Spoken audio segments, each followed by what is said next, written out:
So I have here my copy of The Nonsense Songs by Edward Lear, and in the front of it, it has to John Richard on his first birthday from Grandma Fredericks, 1955, double underlined. There you go. And what I hadn't realised was that Edward Lear was actually writing 100 years before that. So I'm reading, or going to be reading to you from Book of Nonsense, The Nonsense Songs. And the second edition of the Book of Nonsense, which was much enlarged, was published in a second edition in 1862. So that's 160 years ago, isn't it? Hey.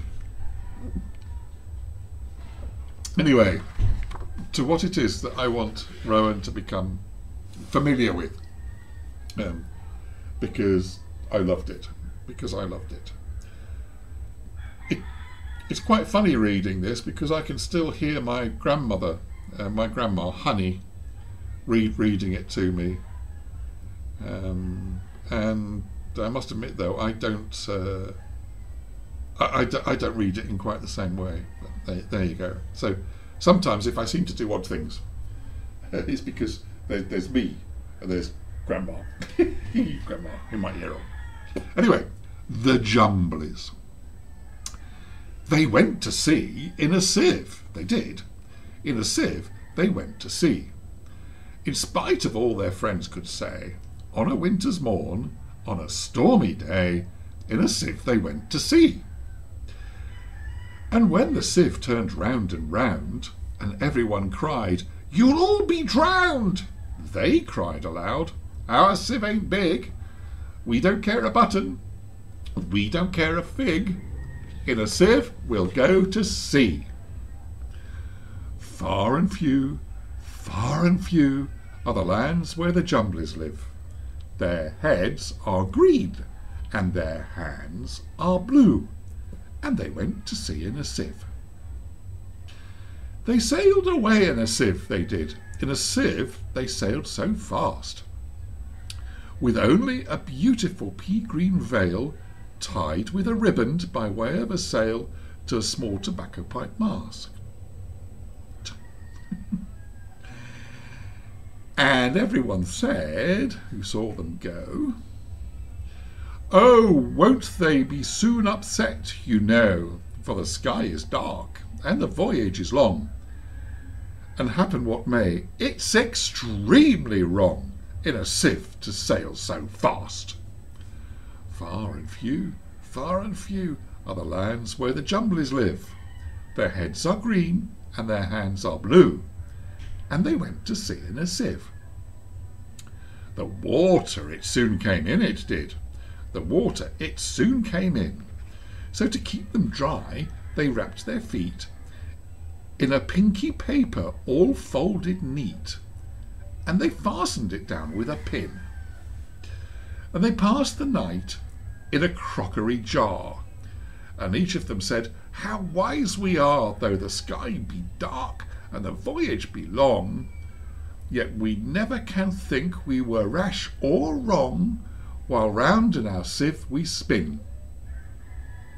Far and few are the lands where the Jumblies live. Their heads are green and their hands are blue, and they went to sea in a sieve. All night long they sailed away, and when the sun went down they whistled and warbled a moony song to the echoing sound of a coppery gong in the shade of the mountains brown. "Ah, Timbalo, how happy we are when we live in a sieve and a crockery jar, and all night long in the moonlight pale we sail away with a pea-green sail in the shade of the mountains brown." Far and few are the lands where the Jumblies live.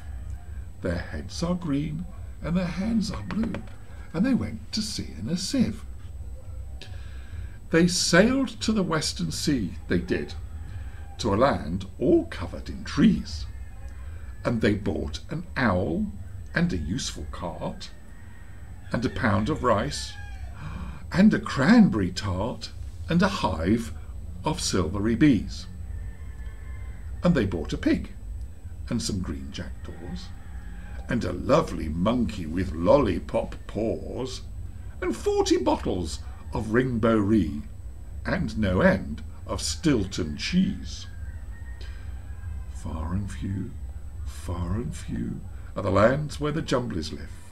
Their heads are green and their hands are blue, and they went to sea in a sieve. And in 20 years they all came back, in 20 years or more, and everyone said how tall they've grown, for they've been to the lakes and the terrible zone, and the hills of the Chankly Bore, and they drank their health and gave them a feast of dumplings made of beautiful yeast, and everyone said, if we only live, we too will go to sea in a sieve, to the hills of the Chankly Bore. Far and few are the lands where the Jumblies live. Their heads are green and their hands are blue, and they went to sea in a sieve. Ah,